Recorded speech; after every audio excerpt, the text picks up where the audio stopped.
Alright, looking at springs here and spring constants. Just looking at them, let's look at two scenarios here. One is for parallel springs and the other one is for series springs. So first I can look at series springs, and if I have a spring here, here's two springs that are attached. So they're attached right here. Each spring will have its own spring constant. Let's call it K1 and K2. Okay, so here's 2.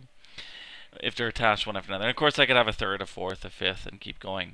It turns out that the total distance that if I pulled on these now and added a force, let's say this is attached to a wall, but I pulled this way, it turns out the force on this will stretch this, and the total that'll stretch it will be equal to how much spring 1 stretches plus how much spring 2 stretches.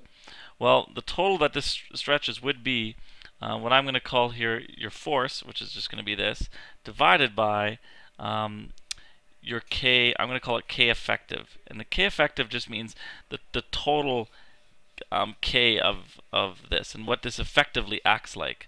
The reason where I get this formula is just from Hooke's law, which is x is equal to F over K, or F is equal to Kx, same thing. So here would be my force total. Now this is going to be equal to, well, it's going to be equal to, on this spring I'm going to pull with a force divided by its K2 plus F divided by K1. Of course I just flip these, it doesn't make a difference which one I start with. And K3 and K4 if there was more.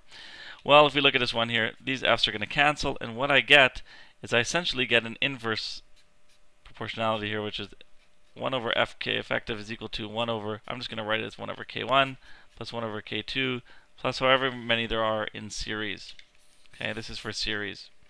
And notice that it's essentially like something you're going to learn later on, which is in terms of resistors, but kind of opposite. You'll see that later on. Now this one here, okay, there's K effective. If I put them in parallel, so in other words, there's a wall, and I have a spring here, and another spring here, and I have like a board, let's say, attached here, and I'm pulling with a force F. Okay, I'm pulling with a force F. Well, F total, okay, the total force, will be equal to however much, I should actually give these things labels here, K1, and let's call that K2.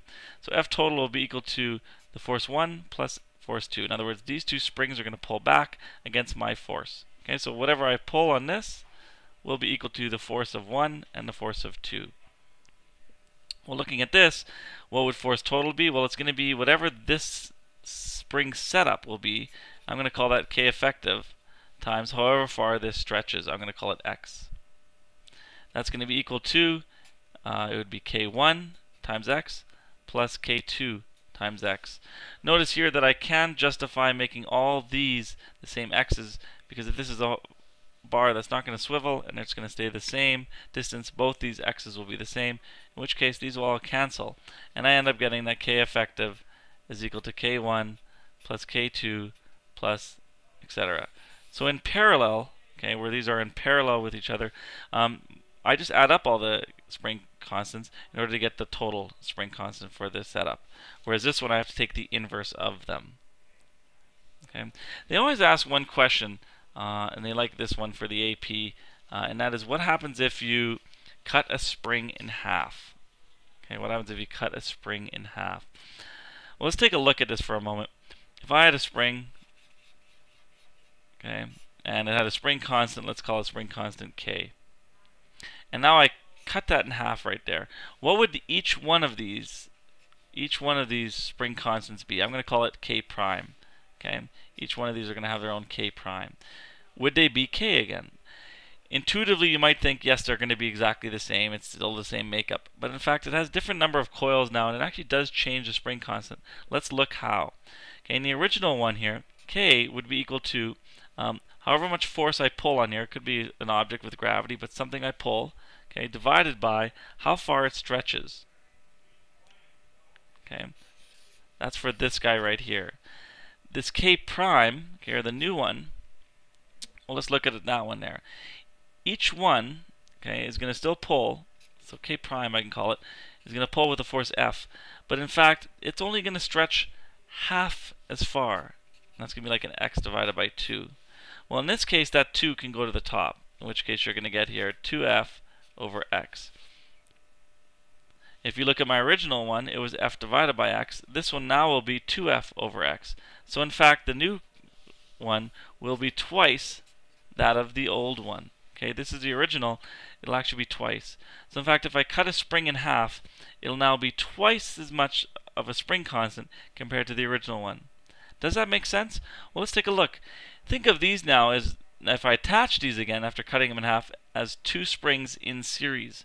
How do I add them in series? Well, if these are both going to be now, I'm going to write 2k, and that's going to be 2k. To add these ones, I'm going to say 1 over k effective will be equal to 1 over k1, which in this case is 2k, plus 1 over k2, which in this case will be 2k. Adding these up here, you're going to get 1 over 2k plus 1 over 2k. That'll equal 2 over 2k. And now if I flip this to get k effective, that'll equal 2k over 2, or just k, which is what we'd expect when we reattach them.